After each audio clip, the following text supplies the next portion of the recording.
అతిగా ఆశపడే ఆడది, అతిగా ఆవేశపడే మగాడు బాగుపడినట్టు చరిత్రలో ఎక్కడ లేదు అని ఒక సినిమాలో రజనీకాంత్ డైలాగ్ చెబుతాడు. అలాంటి డైలాగే మన ఐపీఎల్లో కూడా కొంతమంది ఆటగాళ్లకు వర్తిస్తుంది. అలాంటి డైలాగ్ ఆ డైలాగ్ కాదు.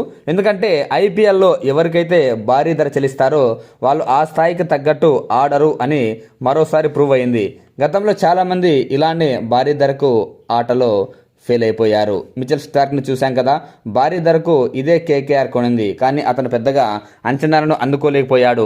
ఇంగ్లాండ్కు చెందిన హ్యారీ బ్రూక్ ఎస్ఆర్ఎస్ దాదాపు 11 కోట్లకు కొంటే వరుస డకౌట్లతో అటర్ ఫ్లాప్ అయ్యాడు. ఇలా చెప్పుకుంటూ పోతే చాలా మంది ఉన్నారు. అందులో ఇప్పుడు బాగా ట్రెండ్ అయింది ఆస్ట్రేలియాకు చెందిన ఆల్రౌండర్ కెమెరన్ గ్రీన్. అతని లాస్ట్ ఇయర్ వేలంలో దాదాపు 25 కోట్లకు పైగానే తీసుకుంది కేకేఆర్. ఇంకా చెప్పాలంటే మొదటి నుంచి కేకేఆర్కు ఆడిన రస్సెల్ను కాదని గ్రీన్ను తీసుకుంది. తన ఆల్రౌండ్ స్కిల్స్తో కేకేఆర్ని గెలిపిస్తాడని. కానీ ఐపీఎల్ మొదలయ్యాక గ్రీన్ పర్ఫార్మెన్స్ చూశాక అతను ఫెయిల్ అయ్యాక అతని కోసం అనవసరంగా 25 కోట్లు పెట్టామా అనిపిస్తుంది. నిజానికి green Mumbai Indians and RCB తరపున గతంలో ఆడాడు. ఆర్సీబీ తరపున బాగా ఆడాడు లాస్ట్ ఇయర్.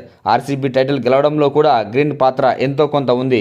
చివర్లో బ్యాటింగ్ వచ్చి వాల్యుబుల్ రన్స్ చేయడం, మెరుపులు మెరిపించడం, బౌలింగ్లో 1-2 వికెట్లు కీలక సమయంలో తీయడం, అలాగే మంచి ఫీల్డర్ కూడా కావడంతో అతని కోసం కేకేఆర్ 25 కోట్లు కుమ్మరించింది. అందులోనూ స్టార్క్ అండ్ రస్సెల్ లాంటి ప్లేయర్లను వదులుకొని. కానీ గ్రీన్ ఆడతీరు చూస్తే పూర్తిగా అందుకు విరుద్ధం. పూర్తిగా ఫెయిల్ అవుతున్నాడు.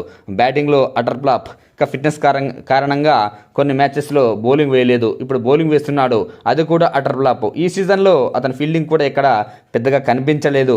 ఇప్పటికే దాదాపు 5 మ్యాచ్లు ఆడితే ఒక్కసారి కూడా 30+ స్కోర్ చేసినట్టు కనిపించడం లేదు.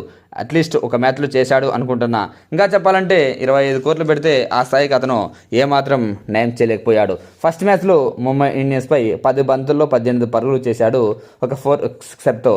కాస్త బెటర్. ఇక ఎస్ఆర్ఎస్పై అయితే 2 బంతుల్లో 2 పరుగులే చేశాడు.